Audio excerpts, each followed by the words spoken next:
It do. It's your boy Days back at y'all with another one. Triple H just went on Cody Rhodes's "What Do You Want to Talk About" podcast, and he pretty much confirmed that even after Vince McMahon stepped down from the company and sold it to TKO, he still was pretty much telling Triple H what to do, and he pretty much booked WrestleMania 40. And it makes sense because WrestleMania 40 turned out to be one of the best WrestleManias of all time, right? And a lot of us, we gave Triple H credit for that. But in all actuality, Triple H was getting help from Vince. And it makes sense because, bruh, Triple H is Vince McMahon's son-in-law. You know what I'm saying? Like, Triple H stepped into a position that he's never been in before. You understand what I'm saying? We know he was a full-time wrestler, but Triple H didn't know how to book a Mania card. Vince McMahon did that, and it makes sense because when you look at WrestleMania 41, easily one of the worst Manias of all time, especially night one, bro. WrestleMania 41 night one is the worst WrestleMania of all time. And now you have a situation where we have WrestleMania 42, which is looking like it's going to be better than 41, but not by a lot. I mean, the biggest match to me is Brock Lesnar versus Obafemi. Other than that, I don't really care for any of these other matches. I don't care about the Rhea versus Jade match. I don't care about the Punk versus Roman match. I don't care about the Cody versus Randy match where you have the heel who's getting treated like a babyface and the top babyface in the company is getting treated like a heel. This is what happens when you have an idiot like Triple H that does not know how to do his job properly. So let's get into it. So the WWE Chief Content Officer, which basically means the booker, he's the one that signs off on everything that happens on Raw and SmackDown and the PLEs, acknowledged that the transition from the Vince McMahon era to his own ownership was not a clean handoff. McMahon continued to have input and influence well after officially stepping away. I think so, though, there was, and again, this is where I'm terrible with times, but it's not like one day here, it's yours and everything else went away, right? Triple H said. There was so many aspects that of, hey, Vince is stepping away, you're going to take this spot, but he's still chiming in, he's still meeting with me all the time, and he's still directing traffic from the side. There's no real clear moment. It's a weird situation. There's no real clear moment for me, but I would consider it that yes. Triple H just putting a whole bunch of words together, you know what I'm saying? Got me sounding like an idiot on this video. Triple H also spoke candidly about the difficulty of navigating that transition publicly, particularly when decisions were made that were not entirely his own while he was presented as the person in charge. The only thing that is difficult in that situation is you're trying to, at the end of the day, when people are like, yeah, but it's your decision, right? You have to defend your position and you have to be able to sell that to the people and explain it to them. If it's a little bit not your position or a little bit like, well, why did this happen? You don't want to say, well, because it wasn't totally my decision. Not because you don't want to seem like you don't have that power, but you have to position it that way. He also used the moment to push back on the notion that running WWE's creative is as simple as it might appear from the outside. I wish it was as simple as people think when they say, why don't they just do this? I really wish it was that simple, Triple H said, pointing to the factors ranging from personal conflicts between talent to injury situations as examples of the countless variables that shape decision making on a weekly basis. The comments come during WrestleMania 42 week with Triple H's creative vision for the company set to be on full display across both nights at the Allegiant Stadium in Las Vegas on April 18th and 19th. So basically, guys, at one side, Triple H is saying, look, when Vince first stepped down, he was helping me with a lot of stuff, right? But Triple H, everything that has happened after Mania 40 is your fault. Everything that's happened, okay? John Cena's heel turn, that was your decision, right? Turned out to, I'm not going to say it was a complete disaster. I think John Cena's heel turn is one of the biggest moments in WWE history, but everything that happened after the heel turn, it was lackluster, okay? You had his final match, you had him get tapped out by Gunther, you know what I'm saying, doing something that he said he would never do, and instead of putting a young talent in position to beat and retire John Cena to help elevate them as a star, you gave that opportunity to a 40-year-old Gunther who got tapped out by Jey Uso. Yeah. You know what I'm saying? Vince McMahon didn't do that. Right, chat? Vince McMahon didn't tell Paul Levesque, Hunter Hearst Helmsley to do that dumbass shit. That was Triple H. So, I hate the fact that Triple H went on Cody's podcast and instead of just taking full accountability for sucking at his job and promising the fans that he'll do better, he's just playing victim. He's basically saying, guys, whenever something good happened, it's because of him.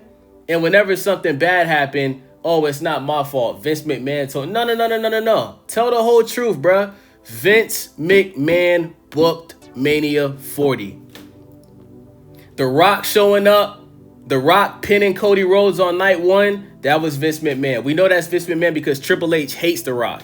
Everybody knows that. I just seen Shawn Michaels do an interview with Carmelo Anthony talking about, the reason why I never fought The Rock is because The Rock didn't like me. That's cap, bruh. Everybody knows Shawn Michaels and Triple H was jealous of The Rock, bruh. Y'all hated the fact that he became a superstar. He became the face of the company. And you guys felt like y'all deserved it more. Let's talk about it. Shout out to my boy Trick Williams. Let's talk about it. Let's keep it real. We're going to keep it real. Let's keep it real. Okay?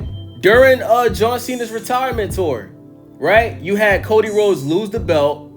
You had an opportunity where Randy Orton could have beat John Cena for that belt during the retirement tour in St. Louis, in Randy Orton's hometown, right? And you didn't do that. You had Randy Orton get robbed. You feel me? There was multiple times during Mania 41 and last year where you could have had Randy Orton turn heel.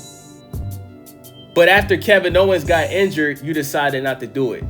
When Kevin Owens is a heel, Randy Orton is a heel. If Randy Orton's going to turn heel, he should have turned heel on Cody Rhodes last year. But y'all chose not to do it. Y'all chose not to do it. So now that the fans, they just want to see Randy win. They just want to see Randy become champion and pass John Cena for the most titles and become the GOAT, right? Now you have a situation where you have no choice but to turn the top babyface in the company, Cody Rhodes, into a heel because the fans are booing Cody Rhodes now. Guys, mark my words. If Cody Rhodes beats Randy Orton at Mania, which I don't think is going to happen, you are going to see the entire arena boo Cody Rhodes. I promise you. You heard it here first, bruh. Remember your boy Days told you, if Cody Rhodes somehow beats Randy Orton at Mania 42, because if you look at last week's SmackDown where Pat McAfee showed up, they was booing Cody. They was booing Cody Rhodes. Since Randy has turned heel on Cody, Randy hasn't gotten booed by a majority of the crowd, not one time. If anything, he's getting cheered louder than ever. Triple H, you should have never turned Randy heel. You should have turned Cody heel. If this Mania match would have been a heel Cody Rhodes versus a babyface Randy, the match would have way more excitement behind it. But instead, you have a situation where you have Pat McChicken showing up. You know what I'm saying? We find out that Pat McChicken is best friends with Randy Orton, and he's the one that told Randy Orton to turn heel and to turn into the Legend Killer again. Like, nobody believes this garbage, bro. Nobody believes that Pat McAfee and Randy Orton are homeboys outside of wrestling. It just doesn't even make any sense. You know what I'm saying? And The Rock don't want to come back because every time The Rock tries to tell Triple H to do something, he don't want to do it. The Rock says WrestleMania 42 is gonna be in New Orleans. A week later, Triple H says, nah, it's gonna be in Las Vegas again. You know what I'm saying? Like, you can't make this up, bro. Like, you can't make this stuff up, bro. You know what I'm saying? Carmelo Hayes had the opportunity to have his first WrestleMania as the United States champion. Triple H, you could have booked Carmelo Hayes versus Trick Williams for the United States title. What do? You have Sami Zayn, who already won the United States title like 3 or 4 months ago. Sami Zayn has been on record saying he wants to win either the World Heavyweight title or the WWE Undisputed title. He already won the IC title. He already won the US title. But what do?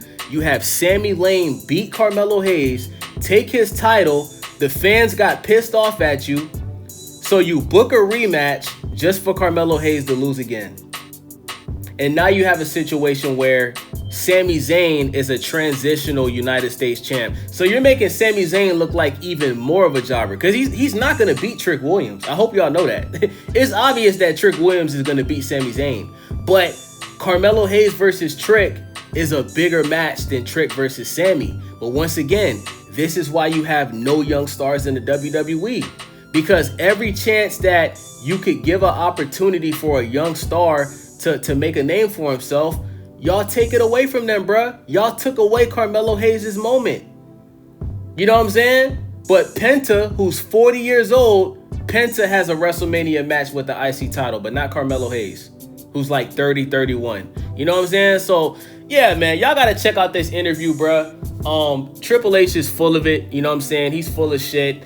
And, Vince McMahon at his older age would do a much better job than what Triple H is doing. And we're already hearing rumors that there's a chance. We're hearing rumors that Vince McMahon is trying to buy the WWE back. So don't be surprised if after this Mania, Triple H gets fired or whatever. But, I doubt Vince would fire his son-in-law. But I could see him getting demoted and him doing something else in the WWE. And, I really do think Vince McMahon is trying to buy this company back. And I hope he does because Vince McMahon would do a much better job than what Triple H is doing, man. Shout out to Vince McMahon. He knows how to build and create superstars. And Triple H, you suck at your job, bruh. That's all I can really say. It's your boy Days. I'm out.